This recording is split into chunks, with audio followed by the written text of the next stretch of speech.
Bienvenue, pour ceux qui me connaissent pas, je m'appelle Dimitri et j'ai acheté un corps de ferme il y a plus d'1 an que je suis en train de rénover de A à Z, vous le voyez derrière moi. Il y a tout à refaire, hein. J'ai acheté environ 100 000 €. J'ai acheté 3 granges, 30 000 m² de terrain, dont beaucoup de friches d'ailleurs. Et là actuellement, je me trouve dans les combles de la première grange, la première maison habitable. Et à la fin, ce sera une de mes pièces préférées de la maison, j'espère en tout cas, car j'aimerais la transformer en dortoir. Le but d'en faire un dortoir, c'est bien entendu d'augmenter le nombre de couchages au global, mais ça va un peu plus loin. Je voulais avoir une grande pièce où plus tard, mes futurs enfants pourront venir avec leurs petits cousins, s'ils en auront, et rester entre eux. Bon, j'avoue, je me projette un peu loin, car j'ai pas encore d'enfants, et mes frères non plus d'ailleurs, mais c'est l'idée que ce soit un peu une zone cosy qui pourra laisser plein de souvenirs de leur enfance, comme j'ai pu avoir tous ces souvenirs quand j'étais avec mes petits cousins et mes frères, quand on était chez nos grands-parents, et qu'on avait nos matelas qui étaient tout collés les uns les autres dans la même chambre, et j'en garde voilà, plein de bons souvenirs. Bon, allez, fini le petit côté nostalgie, on va revenir à la réalité, parce que j'ai pas d'enfants, par contre, j'ai un vrai chantier à gérer. Donc, pour prendre un peu de recul et que vous puissiez mieux vous repérer, pour accéder à ces combles, au futur dortoir, il faudra passer par la deuxième grange, donc pas cette maison, il n'y a pas d'escalier, faut passer à côté. La première étape, donc, a été de faire énormément de propre dans cette deuxième grange. J'ai dû tout virer, mais alors mes pauvres, si vous aviez vu l'état de la grange quand j'ai acheté la maison, c'était n'importe quoi. Ensuite, une fois que c'était propre, j'ai pu fabriquer une mezzanine. J'avais d'ailleurs publié une vidéo pour ceux qui veulent aller voir la fabrication. C'était chouette, j'ai mis mes 2 pannes en lamellé-collé, j'ai rentré dans les murs, ça permet d'avoir une belle portée. Ensuite, les solives, ensuite l'OSB, voilà, une bonne mezzanine comme on aime. Ensuite, pour que vous puissiez vous repérer, on pourra depuis la mezzanine passer directement dans le jardin, depuis la future porte, ou alors descendre dans le salon par le futur escalier. Bon, j'avoue, il faut bien réussir à se projeter, parce que pour l'instant, il n'y a ni porte, ni escalier, ni salon. Mais vous avez l'idée et vous avez la future vision. D'ailleurs, en même temps que je parle, je suis en train de me dire que je vous raconte des bêtises, parce que la première vraie étape, ça n'a pas été de transformer la deuxième grange, ça a été vraiment de m'occuper du bâti dans lequel on est aujourd'hui. Il a d'abord fallu démolir l'ancienne cloison qui était dans les combles actuels, hein, juste à ma droite quand j'ai acheté la maison. Et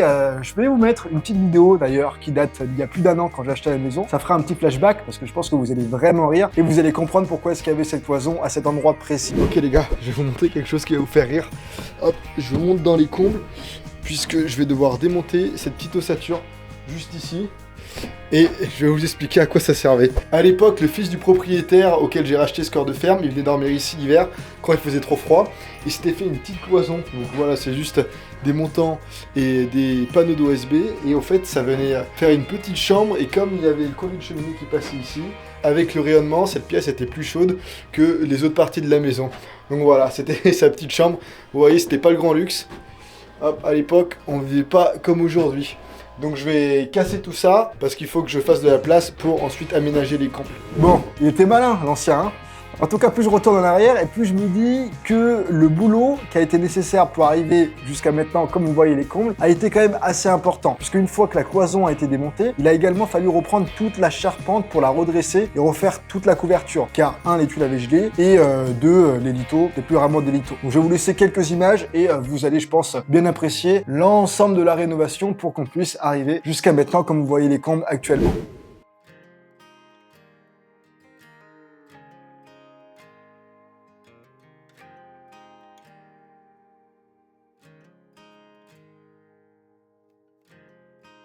Allez, retour à la réalité, j'espère que ça vous a plu. Une fois que les combles ont été vidés et que la charpente a été refaite, il a fallu ensuite isoler les rampants. Il a fallu railler, passer les gaines pour les futurs éclairages, les prises, les interrupteurs, le radiateur, etc. Mais ça sera l'objet d'une prochaine vidéo pour toute la partie électricité. Et ensuite, après les lecs, vous vous en doutez bien, il y a eu beaucoup de boulot côté placo. On en arrive aujourd'hui donc, le placo est posé, les bandes sont faites, la première couche d'impression a été effectuée, tout est poncé, le support est prêt à peindre. Bon, j'ai pas filmé toutes ces étapes-là, mais si vous voulez une vidéo où je vous explique comment correctement poncer les bandes, je vous mets ça dans la description. Désormais, on va pouvoir passer à l'étape de la peinture. Et pour préparer une surface avant de peindre, alors bien entendu, il faut quand même déjà dépoussiérer l'ensemble des surfaces. Pour ça, n'oubliez pas vos EPI et principalement vos masques pour les voies aériennes pour éviter de dégommer les poumons. Ensuite, une fois que la surface est dépoussiérée, avant de peindre ces combles, il y a une étape que je voulais absolument pas négliger, c'était de protéger tous les éléments que je voulais pas peindre, parce qu'on n'a pas envie de tout peindre. Typiquement, les poutres, j'ai pas envie de les peindre. Et quand on peint des combles, le plus compliqué, c'est pas forcément de passer le rouleau pour peindre le placo, c'est surtout de protéger toutes les zones qu'on n'a pas envie de peindre. Comme dans mon cas, ça va être, comme je vous ai dit, tout ce qui est poutre,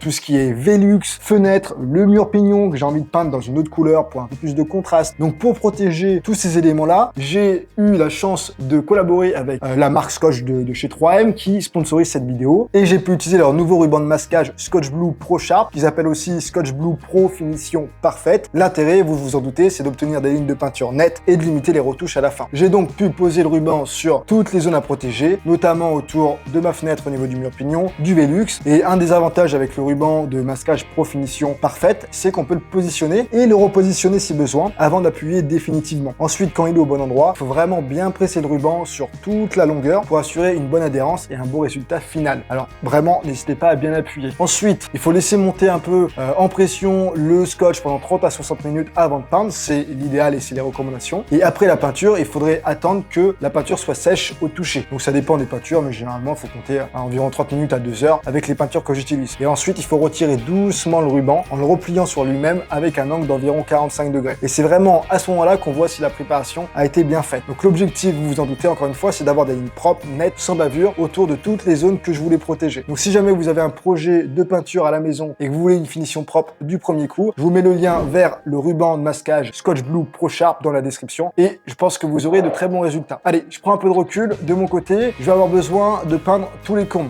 dans 2 couleurs différentes. Bleu sur le mur pignon et blanc sur des rampants. Donc normalement, quand on peint, on fait du clair au foncé. Donc l'idée pour les prochaines étapes, ça va être déjà de protéger toutes les fenêtres et les poutres avec le ruban de masquage. Je m'en suis déjà un peu occupé. Ensuite, il faudra peindre en blanc tous les rampants avec 2 couches. Puis une fois que la peinture aura bien séché, je vais pouvoir appliquer le ruban sur les rampants, sur la peinture blanche pour ensuite peindre mon mur pignon en bleu. Allez, on s'y attaque, c'est parti.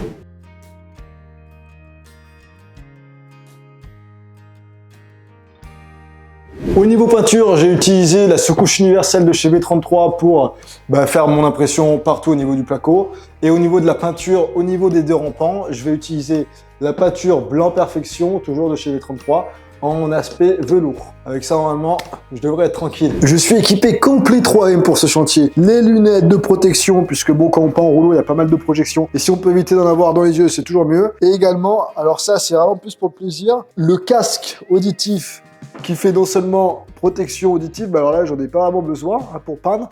Par contre, c'est le WorkTunes et donc il a la capacité de se connecter en Bluetooth avec le portable. Et donc ça veut dire que je peux écouter mon petit podcast ou ma petite musique pendant que je travaille sur le chantier.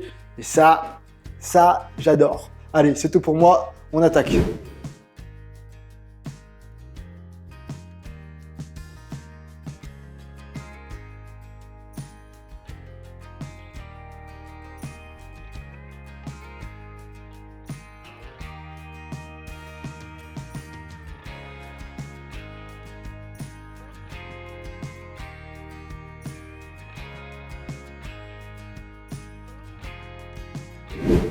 Voilà l'équipe, j'espère que vous êtes en forme. On est un nouveau jour.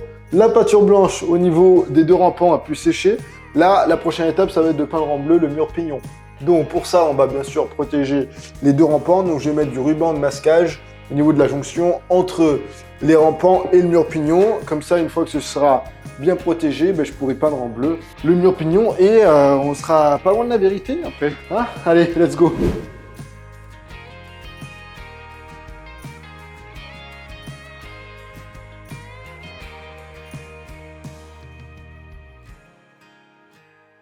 Ok, ça me semble pas mal, le ruban de masquage est posé. Je vais pouvoir m'attaquer à la peinture, j'ai bien pressé au niveau des jonctions. Et donc là, pour la peinture, je vais utiliser une couleur bleue, enfin exactement couleur canard. J'ai jamais posé, donc j'espère que le rendu sera chouette. C'est qui te doute, de toute façon, quand tu décides de peindre avec une couleur qui sort un peu du blanc qu'on a l'habitude de poser, soit ça passe, soit ça casse. Vous me direz ça dans quelques minutes.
Et voilà l'équipe, maintenant que les combles sont peints, la prochaine étape ça va être de passer à l'aménagement. Et pour les transformer en dortoir, il va falloir du couchage. Donc je vais m'amuser à fabriquer des lits avec pour chaque lit des étagères pour que quand les gens viendront, ils aient leur petit rangement personnalisé. Et donc voilà, j'ai 5 lits à faire. Je sais pas encore comment je vais m'en occuper. Donc encore une fois, preneur de vos idées. Et puis sinon, j'ai envie de vous dire, si vous voulez suivre le projet de rénovation de ce corps de ferme de A à Z, vous savez ce qu'il vous reste à faire. N'hésitez pas à vous abonner et surtout cliquer sur la petite cloche pour pas rater les prochaines vidéos. Vous trouverez comme d'habitude tous les liens qui vont bien dans la description. Et je vous dis de mon côté, à très vite. Prenez soin de vous, gardez la forme, gardez le smile et on se retrouve très bientôt.